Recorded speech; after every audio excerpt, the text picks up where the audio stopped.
շարունակում եք պնդել, որ Հայաստանում ընդդիմադիր խոսքը չի լրացվում, ընդդիմադիր падգամավորները ասում են 40 քաղբանտարկյալ։ Հարգելիս, ո՞րն է ընդդիմադիր խոսքը, թուրք, դավաճան, հողատուն, կասեք ինչի մասին են խոսում մեր ընդդիմադիրները, վերջի, մի րոպե, եկեղեցին արդեն դարավ ընդդիմություն, շատ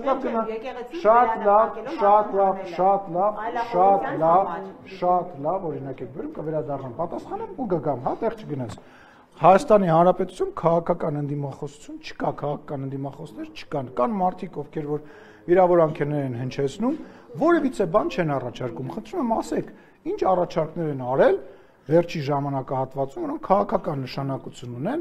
խաղաղության հետ կապված, չգիտեմ, պետության ապագայի հետ կապված, բացի Ռուսաստանի եւ Բելարուսի կազմում հայտնվելու մասին մեր ընդդիմադիր գործընկերներ, ինչ քաղաքականություն են իրանք առաջարկում Հայաստանի Հանրապետության քաղաքացիներին։ Ո՞րն է այդ քաղաքական ընդդիմադիր խոսքը։ Իսկ ինչ վերաբերում է այն մարդկանց, ովքեր որ բանտերում են, ասեմ ավելին, մենք ուշացրել ենք դա։ Մենք ուշացրել ենք, երբ որ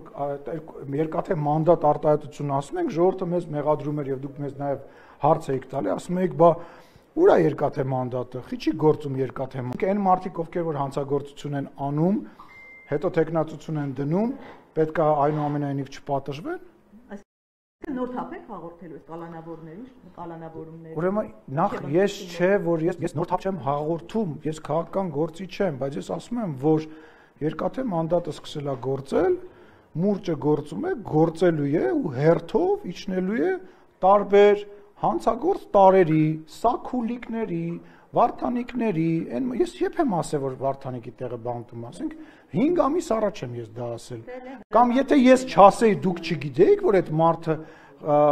տարբեր տեսակի բաների մեջ բանարած է փոխկապված, ուզում հասկանամ։ Հիմա վերադառնանք Ռուզանի հարցին։ Եկեղեցում ինչ էին արել, հատ նորից կասեմ։ Վերանափակելով քաղաքացուն կոշտ։ Այո, եկեղեցում չի կարելի բղավել, որտեվ դա Աստծո տունն է։ Ես այո, ծափ տալ կարելի է, մեծարել կարելի է, Աստծուն։ Բայց այնտեղ ասում չեն, շատ հաճախ Ուրեմն կրկնում եմ, եկեղեցում բղավել չի կարելի։ Եկեղեցին վերածել քաղաքական միտինգի չի կարելի։ Այն բանը, որ քաղաքական գործիչները գնում են եկեղեցի, դա նորմալ է, բայց որ եկեղեցում դու սկսում ես քաղաքական բան, այդպես բղավեցին, դրա համար եկեղեցին այսօր ոչ թե եկեղեցին, այլ եկեղեցու որոշ մարդիկ դարել են ոչինչով չտարբերվող, ասենք, չգիտեմ, չէ, մարդ կուսակցության տրամաբանության մեջ գտնվող մարդ։ Այս իրավի մասնակցելուց հանել բան Սիմոնյան, այսինքն այդպես պետք է հանեին քաղաքացուն, որը լավ, ենթադրենք ձեր ասածով առաջնորդենք չէր կարելի գոռալ։ Պետք է մարդուն բռնեին, բերանը ուժեղ փակեին ու շպրտեին դու։ Չէ, բռնեին, բերանը ուժեղ փակեին, թույլ փակեին։ Կադրեր տեսել եք, այդ մարդը չէր կարող շնչել արդեն չէր կարողանում շնչել։ Դուք կողքը կանգնած եք, զգում եք, որ ինքը դժվար է շնչում։ Ռուզաննա ջան, ուրեմն այն պարագայում, երբ որ այդքան հազարավոր մարդիկ են կամ հարյուրավոր մարդիկ են կամ 50 մարդ է հավաքված, այդ իրավիճակում հիմա ասել մի քիչ վերանը նենց փագեիք, որ շրթունքները բան չեն։ Լավ, խնդրում եմ, էլի, այգեք լուրջ բաներից խոսամ։ Հիմա ուզում հասկանամ, քաղաքական խոսակցության, ես ասում եմ քաղաքական խոսույթ չունի ընդդիմությունը, դու այդտեղից ինձ ընդհատում ես, ասում ես, ոչ, եկա, տենց բան ու սկսում ես, ուրեմն այլախոհություն, Ռոզաննա ջան, դու այլախոհության, Կարինեն այլախոհության եւ մնացած բոլոր այլախոհության ամենավառ ապացույցներն են։ Այսինքն դուք այլ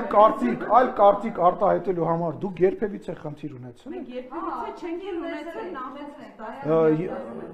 դա լավ չի խոսում ձեր մասին, դա լավ չի խոսում։ Ես օրինակ ունեցել եմ այդ խնդիրները, որտեղ երբ որ ես հրապարակային գործունեությամբ եմ զբաղվել,